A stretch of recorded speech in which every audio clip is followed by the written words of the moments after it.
Hey, what's up, everyone? Welcome to this very special episode of the Ninja Warrior Podcast. It is the first podcast in 3 weeks. Where have I been? Man, it feels kind of weird just to be filming just to be here recording a podcast. We haven't done this in, 3 weeks. Yeah, if you guys didn't know, though I did tell you guys plenty of times, I left for vacation across the south, and before this podcast starts, I do want to ask if you guys would like to see me talk about that. The stories that come behind it, all the complications with that trip. Let me know in the comment section below, because if I get enough support for that idea, I will make the video. But only if you guys want it, because I don't think anyone will watch it if I don't ask people. But anyway, today we are covering AEW 13 episode 4, the fourth part of the qualifiers. And then later on this week, we're going to be covering episode 5 as well. Yep, we're going to be recording that episode right now, right after this one. But you guys will see it on your usual Monday. Yep, and then we'll cover episode 6 the Thursday after, and we'll wrap up stuff. We'll do highlights and everything, We're doing new highlights. I'm still trying to work out the kinks, but episode 6, generally speaking, we're still going to cover it. We're still covering all of these. They're just going to be in rough, rushed baxters, and there's going to be one more montage on Saturday. So the next 2 weeks are pretty packed for the three of us, but tonight we have episode 4 to show you guys and talk about. So let's just talk about this modified course. We have a new second obstacle, Double Down. What did you guys think of this one?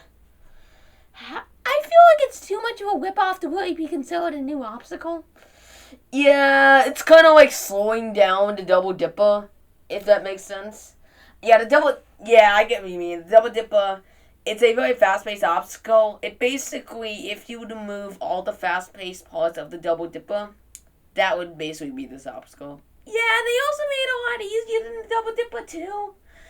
Yeah, the whole problem with the Double Dipper as a whole was just how fast it was. People would often miss the bar on that obstacle, and sometimes would just fail off the dismount, like we saw a fair bit amount in AEW 11.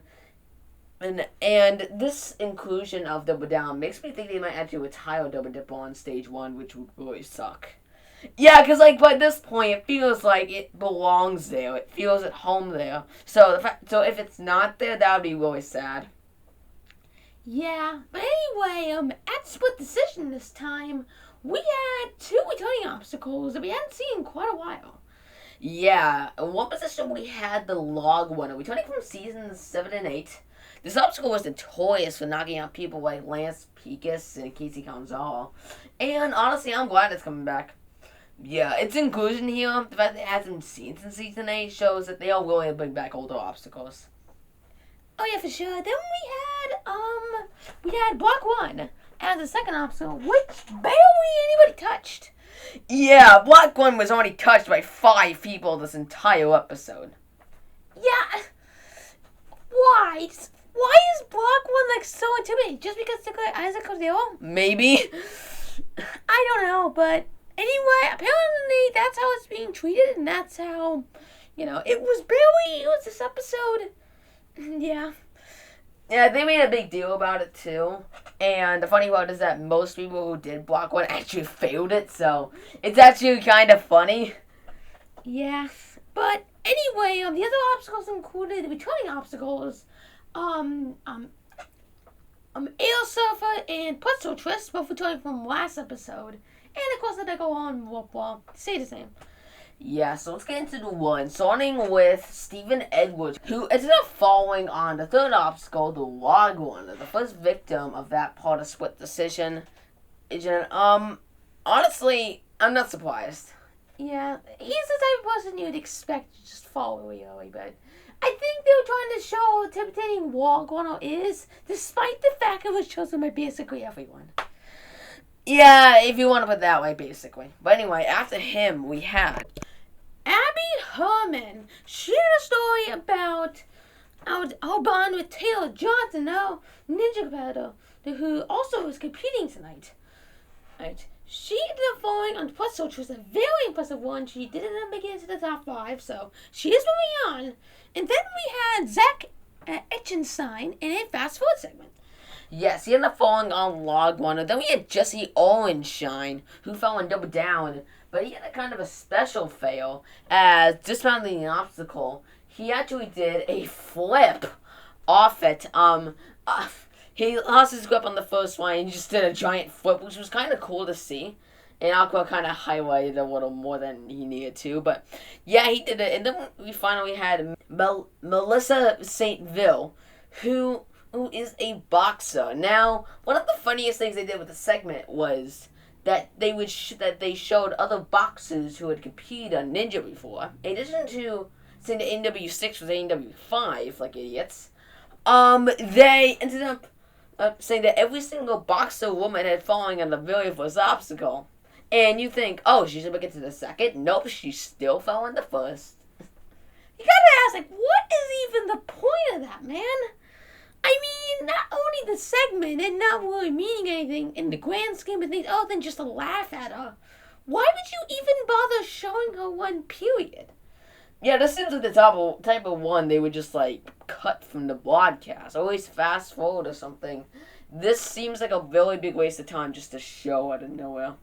Yeah, it's not going to be cared about. Now she was brought up at the end of the night, or I think she just straight up was there when she fell in the first obstacle. Again, it was kind of pointless to bring her up, but anyway, after her, we had Duong Kui. He is a student at MIT, and him along with Daniel Sun were competing to see who can go farthest on the course. Duong Kui, we made it all the way to Air Surfer, where he fell. And before we saw Daniel Sun one, we also saw a few others, including Connor Galvin, Ninja Warrior villain from NW11, who made all the Power Tower that year. Connor himself ended up falling on Air Surfer. Yeah, I'm kind of mad they fast forwarded him, and I'm like, it's fine. I get why. Then we had Dale Webb, who ended up falling on the second obstacle, double down.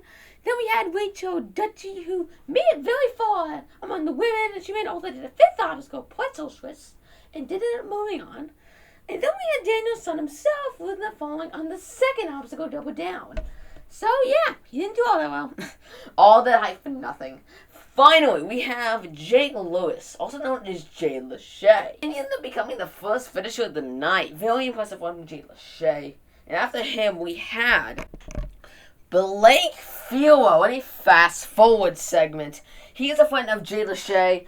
And he ended up making it all the way to Pretzel Trust, where he ended up falling. Then we had Caroline Lee, who ended up making it to the second episode, Double Down. And a funny thing about her segment is that they actually said she competed on Season 3, but showed Season 4. Yeah, they're idiots. They're idiots. Why? They show Season 4 footage, but say that it's Season 3, even say 2011. And I'm like, what? Especially since at the end she says after 10 years, so either they just mistook it. Okay, and she actually competed on Season 3 and that was somewhere else, or they're talking about Season 3 and she fell there twice. They said both Season 3 and 4, and they show 4 instead of Season 3 and just said it was Season 3 because why not? I don't know. It may even just be someone else. I can't really tell. Yeah, after 10 years, people can have some change, so I can't really tell if it's her or not. But it's a weird missight. But anyway, she found a second obstacle, double down. And then we had Juice Godella, a returning veteran, who is now doing a flip off the double dipper in Season 9. And he made all the way to Puerto Trist, where he fell. And then we had Paul Fisher, who's best friends with Ivan King, another ninja. Paul made all the way to Puerto Trist, while Ivan made it into Air Surfer, where he fell. Then we have Casey Rothschild. Now, Casey hasn't been seen since Season 10, as far as her one was cut in Season 11. She's going to be the youngest woman to complete a Ninja Warrior course. She was 20 when it happened in Season 10. And this time she went all the way to What's Twist and also moved on. So very good for her. I'm very excited to see her. When I originally watched the episode, I'm being honest, I never saw her. And so I thought they cut her. So then I looked it up and I saw they didn't cut her. So I'm like, what? I guess, did you like skip past her or something? I guess. It's like, it's weird. I don't really get how. I kind of missed her. I guess I might have just blanked on that moment somehow, but I don't know. I saw her on the window, like, I guess they cut her, and I'm like, ah! But they actually did show her, so I'm just an idiot.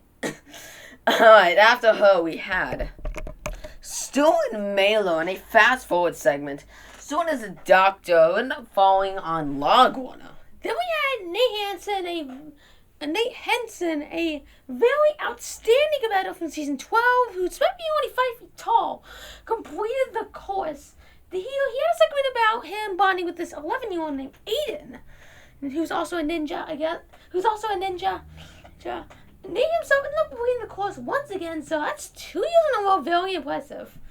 Yes, after him we had 2 very surprising fast forwards that I really am mad about. We have Adam Whale and Sean Bryan. Now, Adam Whale, the last 2 years he's fallen on the 5th obstacle. Thankfully he passed it this time and he failed the mega wall. But, like, you'd think they would have showed that. No, who cares? Basically, like, you don't give one of the top 4 from last season that treatment. You shouldn't. Yeah, I was one of the top 3 the season beforehand, so you really shouldn't, but at the same time they did. Yeah, why not? Anyway, after Adam Whale, we had Sean Bryan, who had the second fastest time of the night. Once again, why? This is stupid. This is just really stupid. They should just show him. He got the second fastest time of the night. He deserves to be shown. But no, apparently not. They only show Sean when he has an injury, guys. Oh my god, you're right. You're right. Yeah, unless it's stage 2, they're only going to show him when he has an injury story. That is a weird thing that really should not be a consistency with them. Yeah, anyway, finally we had Andrew East, a football competitor in the NFL. He ended up making it all the way to air service, surprisingly enough, where he fell.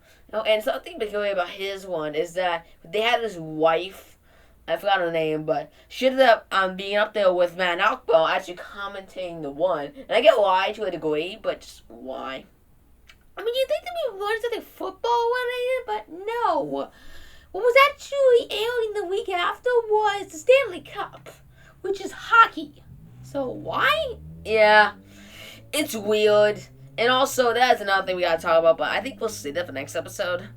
Yeah, it makes more sense to talk about it there than now, but anyway, we're getting off topic here. Andrew East fell on air surfer, and after him we had Anthony Erdley in a fast forward segment. Anthony is out of last season who made it to the 4th obstacle then, and today he did one step better, making it to pretzel twist, doing a flip off the obstacle. Yeah, I guess pretzel twister twisted and he kind of flipped off. It was kind of cool to see. After him, we had Taylor Johnson, who ended up falling on air surfer. Then we had Rob Pannell, who ended up falling on double down. And finally, we had Abby Clark, who had a segment on her dog Ace, who competes in a dog obstacle course competition. If I'm being perfectly honest, I never knew this even existed. Yeah, but if I'm being perfectly honest, I think this is more just shoehorning in for time's sake. Tell me about your dogs, people! I have a giant dog named Sasha and nobody cares. We're going to talk about it. Stalling for time is always talking about dogs. Again, it's like, Will you always be the only person we care about when you talk about that? And even then, we don't care about him. But anyway, Abby Clark, she did surprisingly well. Made all the way to pretzel twists. And she is moving on, thankfully. So she did really, really good tonight. And after her, we had Darius Murray in a fast forward segment. He ended up falling on double down. Then we had a very infuriating part where we had Brian Quetch and David Campbell, the only 2 ninjas who could be on every season of the show. Yeah, so we thought we'd say 2, despite the fact Lauren Ball could be on every season. Actually, Lauren Ball actually did not get the call this time around, which is just dumb. Yeah, this is so stupid. Like, this is even worse than AEW 10 where they straight up cut him. He literally just didn't get the call this season. I don't understand. Yeah, no. So anyway, Brian Quetch made it to Bledsoe Trust, and David Campbell actually finished the course, so good on him. And then we had Caden Magdalene, who also finished the course as well. Another one of the 15-year-olds and he is known as the Treeland Ninja. Yup, and after him we had Tage Harrington in a fast forward segment. He is another one of the top veterans from AEW 12 who made all the way to the fifth obstacle in the semifinals that year. This time he made all the way to the Mega Wall. We just barely missed it. He touched the top of it but just couldn't hang on, like Chadwick Gillette from last time. Tage Harrington, despite that, actually completed the course though. Good for him. Then we had Brandon Richards, who ended up falling on Air Surfer. And finally we had Adam Nasser, who had a miraculous save on Log Runner, fighting there for over a minute. But was able to save it and made it all the way to Bledsoe Twist and was able to move on because of that. Yep. Then we had Quinn Wynn with a very weird spelling. I'm doubting it's actually how you say his name. I don't really know why it's spelled like that. Language translations, I don't know. Yeah, they don't do any explaining, so if you guys can let me know about that, then I guess cool. But anyway, Quinn Wynn, he ended up making it all the way to the fifth obstacle. He made it all the way to the fifth obstacle, Bledsoe Twist. Then we had the Swan, Ethan Swanson, who actually completed the course. So yeah, it's another puzzle for him. Yep. Anyway, after Ethan Swanson, we had Matt Bradley in a fast forward segment. He ended up completing the course. Another one, adding his name to the list of finishers. Then we had a practically criminal fast forward of Austin Gray, who makes it the fifth obstacle. He was a one-up last season, so that's why I'm so mad about this. It's annoying. It's so annoying how they keep on fast forwarding this kid, but yet he does so well every season. Just come on, give him always a little bit of spotlight. Yeah, being the one-up should give him the shot, but nope. Daniel's the only one who matters because he failed the fifth obstacle. Yeah, this is so dumb.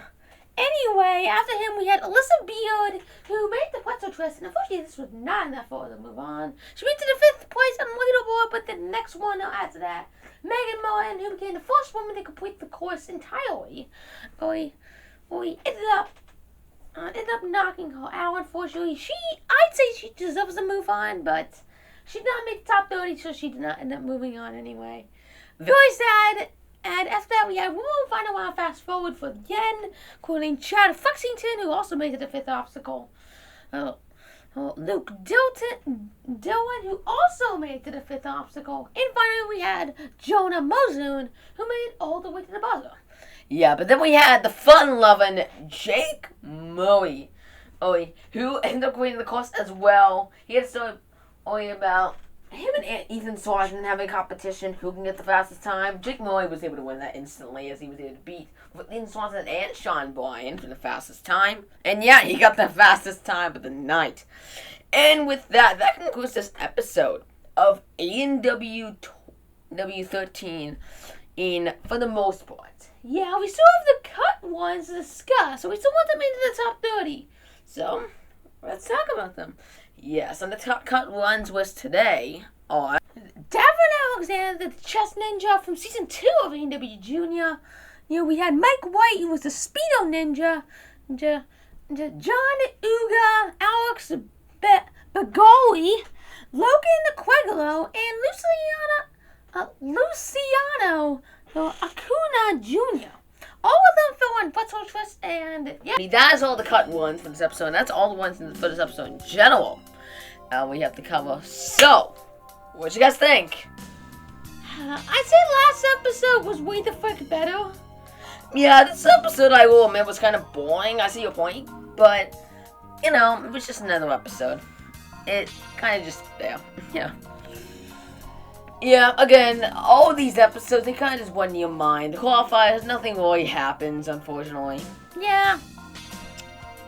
It's the semifinals and national finals that usually get you hyped up for Ninja.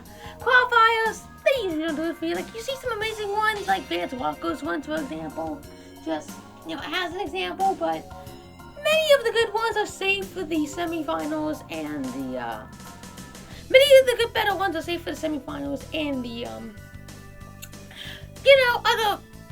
in the, national finals, so, yeah. The cornrows are just there, but that is it for this episode. Yep, we will see you guys next time, later this week, sometime, I don't know, we will see, but next time we're covering episode 5 of the qualifiers. I'm so excited for you guys to see this one, because it's one of my personal favorites. Hell yeah, this one was a great, episode 5, just before we talk about it next time, was a great way to end off the qualifiers. Yeah, for sure. We will see you guys next time. We'll cover episode 5. Peace.